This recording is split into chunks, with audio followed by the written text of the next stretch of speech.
currently 3 o'clock in the afternoon, the school year has officially started, and I haven't uploaded all summer. But we have bigger fish to fry. Take a look at the chaos behind you.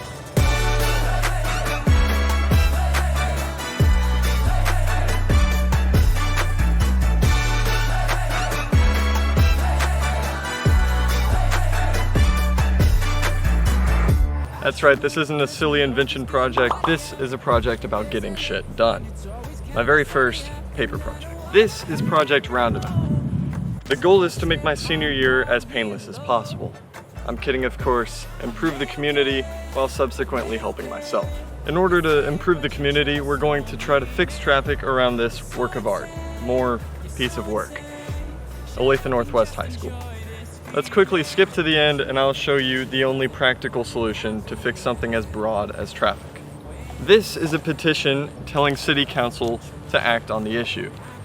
The only way to get stuff done is by telling those in power to do so, and I prefer to make my change in spectacular fashion. Petitions show public support, and in local democracies, that's a precious commodity. It's a simple process, really. Advertise the issue, get people to agree with you, and then advertise for those in power.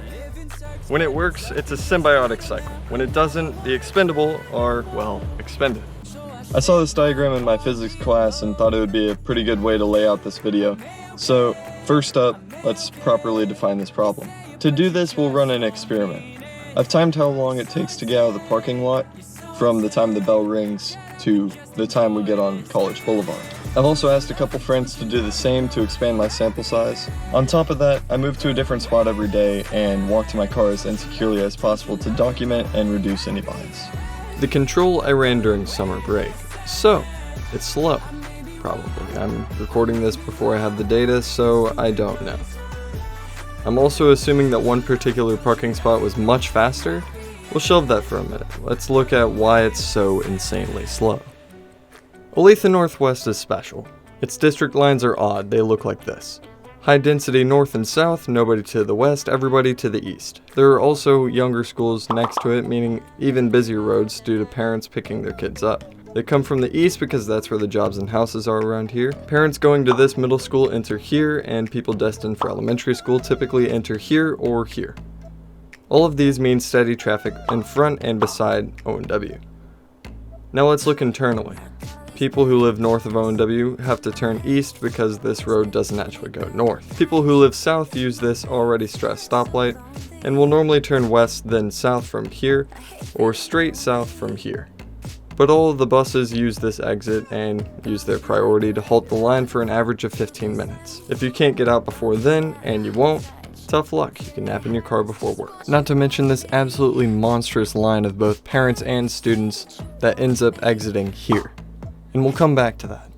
So what do we need to do?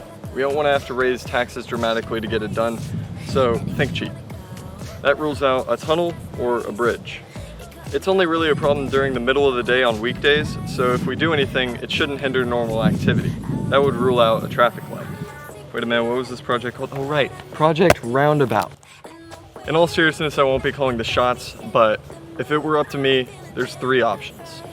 Option 1 is my favorite because it's the most creative. If you remember, the fastest way to get out of the school parking lot was to park here, the C-back parking. The only thing is that the school didn't design for this parking lot to be used the way it is. So in order to get here, everyone walks down this muddy hill and scuffs up their baby seal leather boots.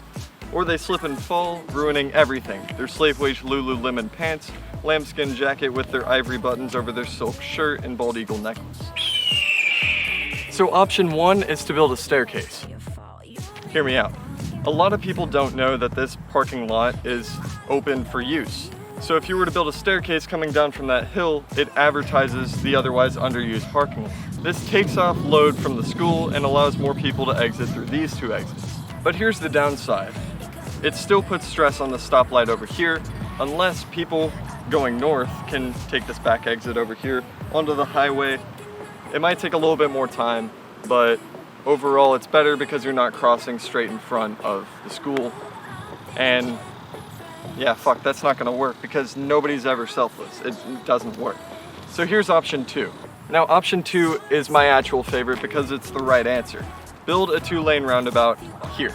This is the most practical solution because it would make this exit safer, more efficient, and if logic isn't your strong suit, give the area some pizzazz, some spicy. Or you could pay for it using advertising. 97% of the businesses in Kansas City are small businesses. They need advertising. And to get an opportunity that central and targeted to this school, sexy. Look, I could go on and on about why this is the right decision, but audience retention is a staple of YouTube, so I'll trust the fact that you have an IQ over 45. Hashtag, fuck you. So on to option 3. Option 3 is my true favorite because it gets the best of both worlds. Build a staircase and a roundabout. Really a no-brainer, for me at least.